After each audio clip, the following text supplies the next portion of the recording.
Chapter 9. The Lake. "It's your fault," Richard whispered over to Michelle.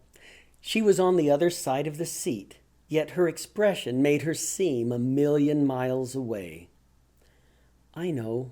I'm sorry," was her simple, quiet reply.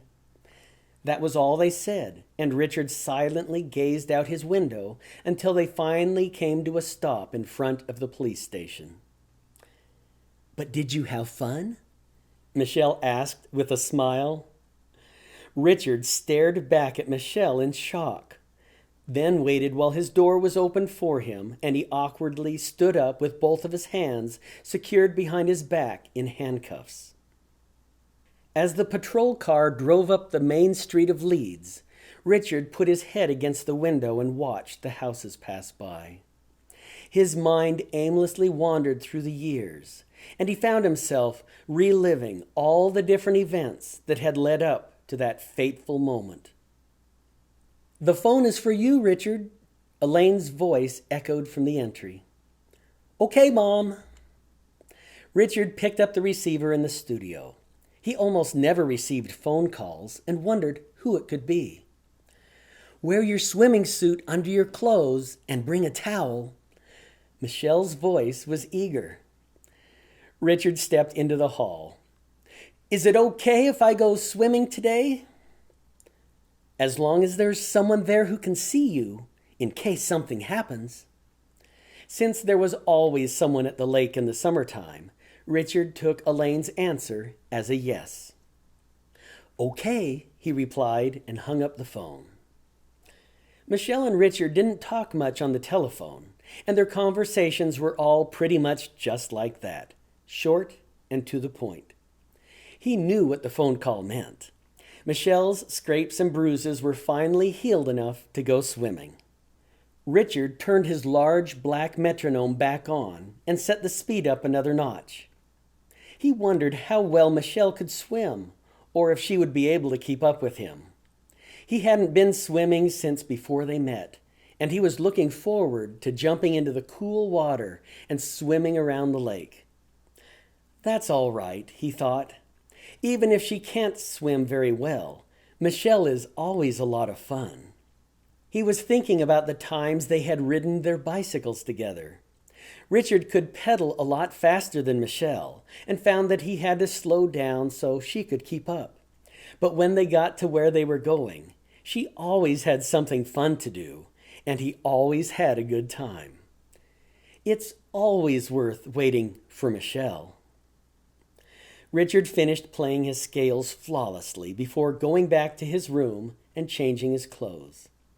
His otherwise bleak and sanitary bedroom was already showing signs that he had a friend. Michelle had asked Richard to bring his colored pencils and some drawing paper to the park the day before, but wouldn't tell him why, because it was a surprise. When he got there, they spent the afternoon drawing 2 pictures of each other. After they were finished, they exchanged their favorites and hung them on their bedroom walls. Richard's 2 pictures were taped side by side above his desk, the one he drew of Michelle and her favorite that she drew of him. After looking at them, he smiled.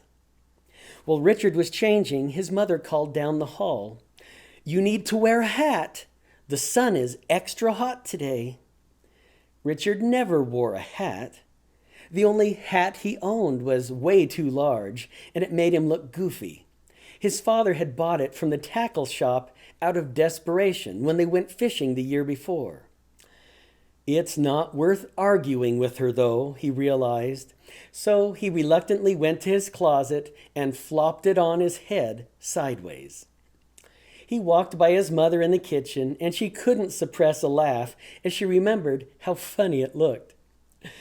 "I guess we need to get you another hat," she commented. Yet Elaine, not willing to ever change a direct order, straightened it on Richard's head and added, "But you still need to wear this one today." Richard sat waiting between the 2 trees, wondering what Michelle would say. He couldn't believe it when Michelle walked through the gate wearing her mother's old hat put on backwards. She pulled off her shoes, sat down, and said with a wink, "Nice hat." "Yours is magnificent," he replied with stately airs, while playfully wiggling his toes against hers.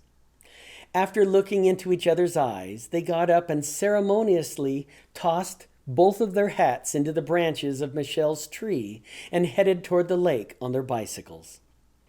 They seldom disobeyed their parents, and Michelle would have worn the hat she threw in her tree, but they both knew that they didn't need to invite any teasing from anyone along the way about Richard's. And everything they did together. There was a small group of boys who had teased Richard about playing the violin since he was little. And since he met Michelle, they teased him for only playing with girls. Nothing too serious, but both Richard and Michelle knew that it wouldn't take much to change that, so they did everything they could to avoid any unwanted attention. As they approached the docks, Michelle turned her bicycle toward a small group of trees. She put down the kickstand and walked to the other side while motioning Richard to the opposite direction. Richard obeyed, but was curious. "You have your swimming suit on already, don't you?" he asked through the branches.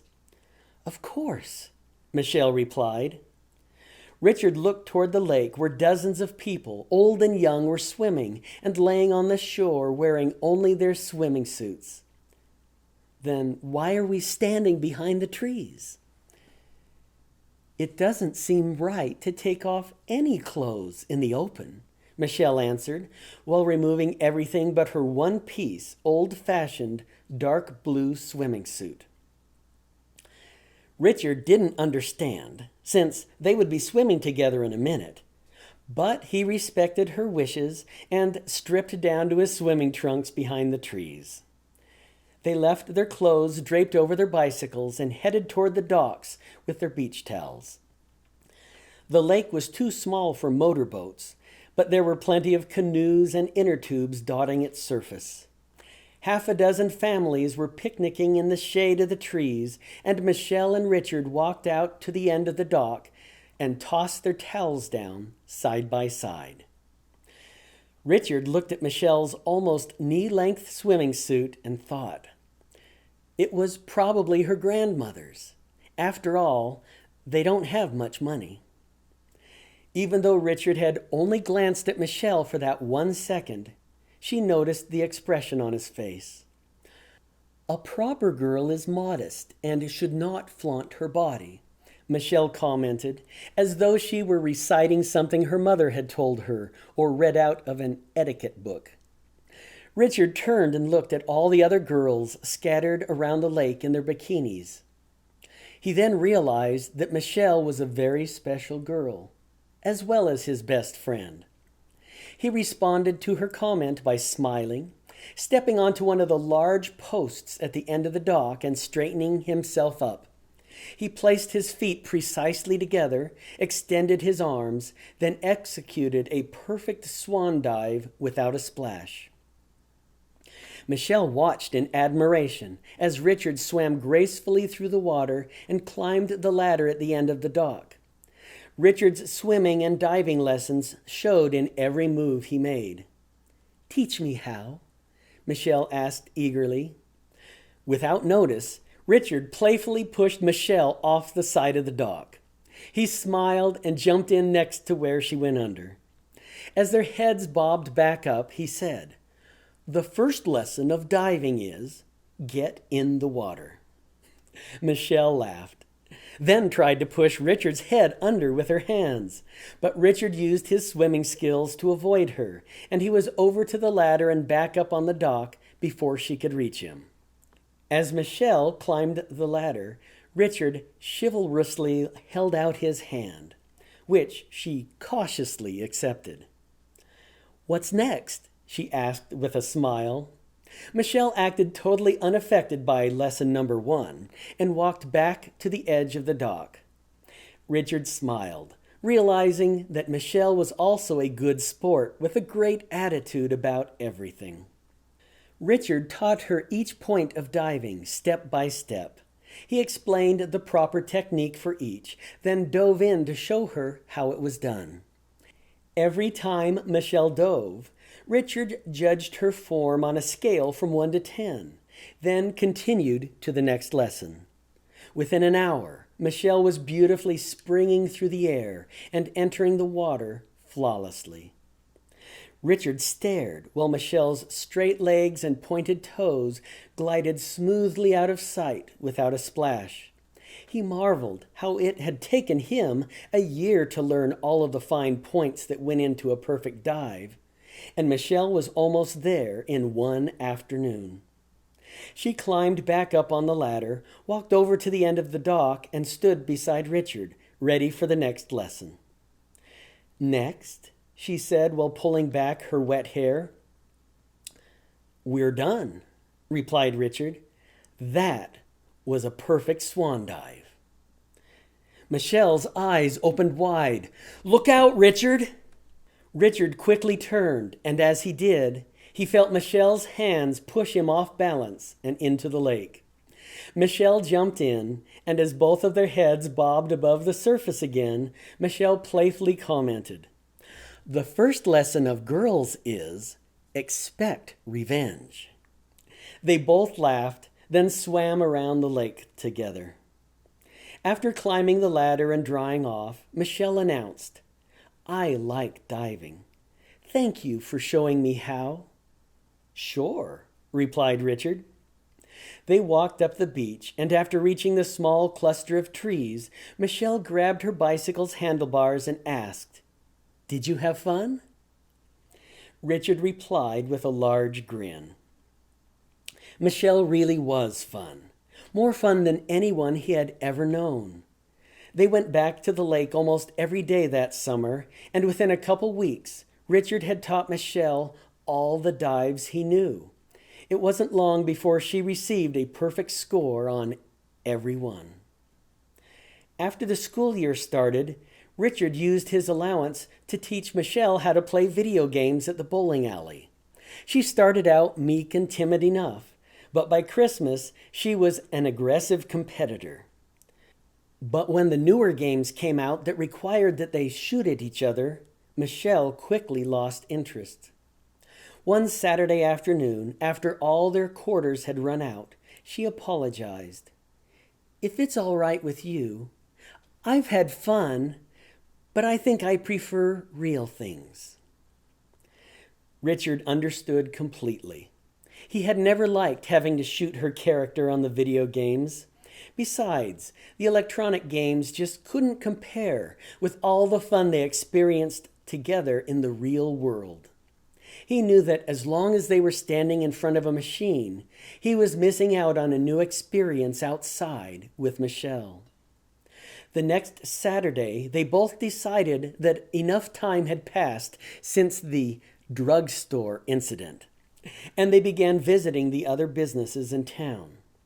It surprised them how many people had heard about their experience, but most of the store owners were understanding, and they smiled when they saw Michelle and Richard walk in together. They had more fun than ever asking their questions, and they took people's comments in stride while learning about everything they could. They were a little more careful, though, about how they asked their questions and who they asked about some of the items, but Michelle still asked about every last one. She just made sure that she became friends with the clerks before asking about the things she didn't know anything about. Every time they found something extra special, they went back and sat between the two trees or lay next to each other on the grassy knoll not far away so they could talk about it. There were no limits to their conversations. They could tell each other anything without worrying what the other might think, or that they would be made fun of. Sometimes they told each other jokes, but the jokes were never at the other's expense, even if it was just in fun. There was no room for an unkind word between the two trees. They were too good of friends for that. The year passed, and Richard felt like the knowledge he learned with Michelle was worth more than the education he received at school. With Michelle, everything was real, You could see it, hear it, taste it, touch it, and feel it. A few days after school let out for the next summer, Richard realized that they were walking into the last business in town. It was the radiator repair shop. "Now where do we go?" Richard asked after saying goodbye to Charlie Wright. Charlie wasn't much more than skin and bones, and all smiles. He rarely shaved and constantly bragged that he still had 8 fingers left after working with sheet metal his entire life. He taught them about boiling out radiators and how to solder up leaks. "The rest of the world," answered Michelle. Without another word, she turned around and headed toward the city library. That summer, while the rest of the children were watching television or going to camp, Michelle and Richard read together between the 2 trees. Michelle chose the first book, of course. It was about training dogs, and Michelle decided that they should go to a dog show so they could see each of the breeds and talk to the owners. And they did. Richard chose the next book, and after reading about trains, they talked Richard's mother into taking them to the train station in the next town so they could ride on one together. They spent all afternoon talking with the conductor and the engineer about everything. That's how their summer went, one book after the other, with a fun adventure when each one was finished. They took a break halfway through the summer when Michelle heard that a play was going to be performed in their town. She called the drama teacher from the high school, and by late that afternoon, they both had copies of the script. Richard had never visited a school teacher during summer vacation before, and it seemed strange to him that they actually had a life of their own, besides the time spent teaching their classes. For the next 2 weeks, Michelle and Richard read and acted out all of the parts in the play between the 2 trees. When they finally attended the performance, they sat side by side, silently mouthing every line. They read books about every topic, and if they couldn't do something themselves, they found someone else who had, so they could talk to them about it. Best of all, they were friends, and when they were through with each adventure, they always ended up between the 2 trees with their bare feet together. It was there that Michelle would always ask, "Did you have fun?" And Richard would always reply by looking into her eyes and smiling.